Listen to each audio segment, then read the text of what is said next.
there, my name is Michael Perryman with MVP Therapy, and I want to welcome you back to my Movement Monday series. So, today I want to actually talk to you about shoulder pain.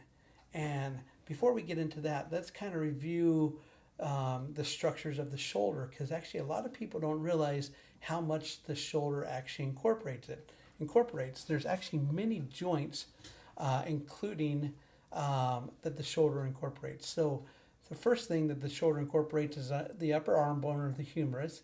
The next thing it incorporates is the collarbone or the clavicle, and also incorporates the shoulder blade or the scapula. Now, it also is associated with all the different muscles, ligaments, and tendons that are associated with those structures. So that's how the shoulder is what makes up the shoulder. And the reason why we have pain can be actually caused because of a lot of reasons. First of all, we could have things called bursitis. We could also have tendonitis. But what I want to talk to you today about is shoulder impingement. Now, what is shoulder impingement? Well, first of all, shoulder impingement involves raising the arm up above shoulder height. So as you raise that arm up above shoulder height, on top of your shoulder, you have a bony prominence called the acromion, and that is actually part of the scapula. And as you raise that arm up above shoulder height, the acromion there's a lot actually, before we go into that, there's actually some structures that are also located below the acromion. There's a bursa. There's also some tendons and other things that are involved there, also including ligaments. So as you raise your arm up, the space between that acromion and those tendons become more narrow. And as you do so, and especially if you do so repetitively, that acromion can rub on the bursa, it can rub on the tendons and cause inflammation.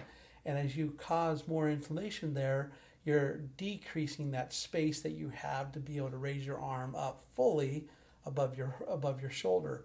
And as you do so, that will cause pain, and it will cause other things and cause those structures to become impinged. And that's really what shoulder impingement is really impingement of those structures, whether it be the bursa, whether it be the tendons. So now, what are some of the symptoms of shoulder impingement syndrome? Well, first of all, if you have pain at rest or also during activity, those can be symptoms of shoulder impingement.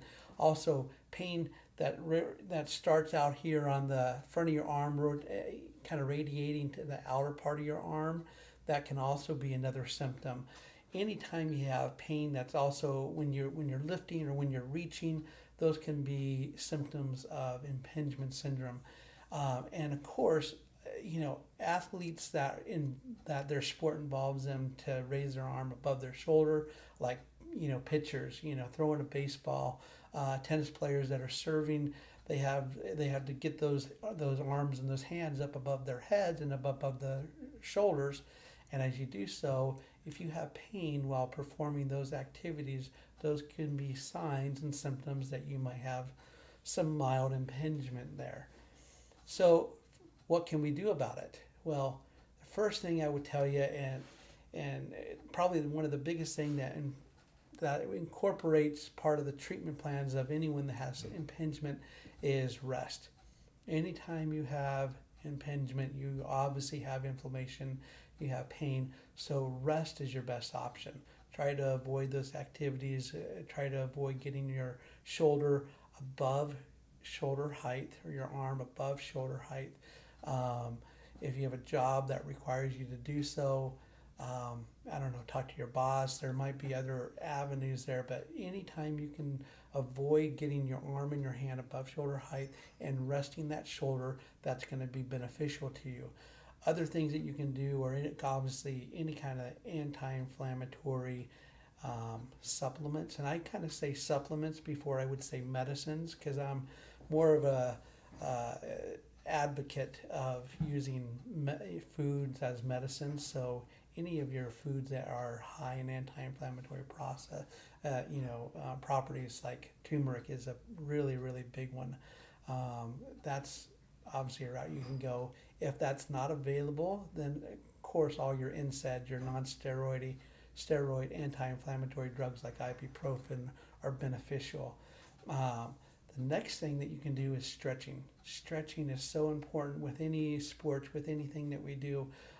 So some of the stretches you can do are what they call posterior cuff stretch, and that involves taking the arm, bringing it straight in front of you, and then across your body, taking the other arm, coming underneath, and then stretching that out. And you should feel that kind of across the back side of your shoulder there. Other stretches you can do are, there's, pendulum exercises, which are really good for just mobility. And what really brings me to my Movement Monday tip is a stretch that is not commonly done, and it involves a muscle that is used quite a bit. It's one of the rotator cuff muscles. It's called the supraspinatus. And there's actually a supraspinatus stretch.